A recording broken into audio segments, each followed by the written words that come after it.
माना जाता है कि द्रौपदी जो पांचों पांडवों की पत्नी थी, एक एक साल के समय अंतराल के लिए हर पांडव के साथ रहती थी। उस समय किसी दूसरे पांडव को द्रौपदी के आवास में घुसने की अनुमति नहीं थी। इस नियम को तोड़ने वाले को 1 साल तक देश से बाहर रहने का दंड दिया जाता था। एक बार अर्जुन और द्रौपदी की 1 वर्ष की अवधि अभी अभी समाप्त हुई ही थी और द्रौपदी युधिष्ठिर के साथ 1 वर्ष का समय शुरू हुआ था। अर्जुन भूलवश द्रौपदी के आवास पर ही अपना तीर और धनुष भूल आए, पर किसी दुष्ट से ब्राह्मण के पशुओं की रक्षा के लिए उन्हें उसी समय इसकी जरूरत पड़ी। अतः क्षत्रिय धर्म का पालन करने के लिए तीर और धनुष लेने के लिए नियम तोड़ते हुए वह द्रौपदी के निवास में घुस गए। बाद में इसके दंड स्वरूप वे 1 साल के लिए राज्य से बाहर चले गए। इसी 1 साल के वनवास के दौरान अर्जुन की मुलाकात अलूपी से हुई और वह अर्जुन पर मोहित हो गई। अर्जुन को अपने साथ नागलोक ले गई और वहां अर्जुन से विवाह किया। कहते हैं दोनों 1 वर्ष तक साथ रहे।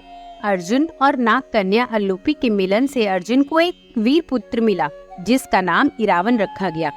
भीष्म पर्व के 90वें अध्याय में संजय धृतराष्ट्र को इरावन का परिचय देते हुए बताते हैं कि इरावन नागराज कौरवे की पुत्री अलूपी के गर्भ से अर्जुन द्वारा उत्पन्न किया गया था। इरावत वंशी कौरवे नाग ने उसे अर्जुन को अर्पित किया और अर्जुन ने उस नाग कन्या को अपनी पत्नी के रूप में ग्रहण किया था। इस प्रकार अर्जुन के पुत्र इरावन का जन्म हुआ। इरावन सदा मातृ कुल में रहा। वह नागलोक में ही माता अलूपी द्वारा पाल पोसकर बड़ा किया गया। इरावन भी अपने पिता अर्जुन की भांति रूपवान, बलवान, गुणवान और सत्य पराक्रमी था। ऐसा माना जाता है कि महाभारत युद्ध में एक समय ऐसा आता है कि जब पांडवों को अपनी जीत के लिए माँ काली के चरणों में किसी पुरुष की बलि हेतु एक राजकुमार की जरूरत पड़ती है। जब कोई भी राजकुमार आगे नहीं आता तो इरावन खुद को इसके लिए प्रस्तुत कर देता है, लेकिन वह इसके साथ एक शर्त भी रख देता है कि वह अविवाहित नहीं मरेगा। इस शर्त के कारण यह संकट उत्पन्न हो जाता है कि यदि किसी राजा की बेटी या सामान्य स्त्री से उसका विवाह किया जाता है तो वह तुरंत ही विधवा हो जाएगी। ऐसे में कोई भी पिता इरावन से अपनी बेटी की शादी के लिए तैयार नहीं होता। तब भगवान कृष्ण स्वयं मोहिनी रूप में इरावन से विवाह करते हैं। इसके बाद इरावन अपने हाथों से अपना शीश माँ काली के चरणों में अर्पित कर देता है।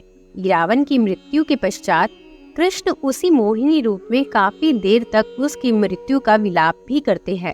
अब चूंकि कृष्ण पुरुष होते हुए स्त्री रूप में इरावन से शादी रचाते हैं, इसलिए किन्नर समाज जो कि स्त्री रूप में पुरुष माने जाते हैं, वह भी इरावन से एक रात की शादी रचाते हैं और उन्हें अपना आराध्य देव मानते हैं।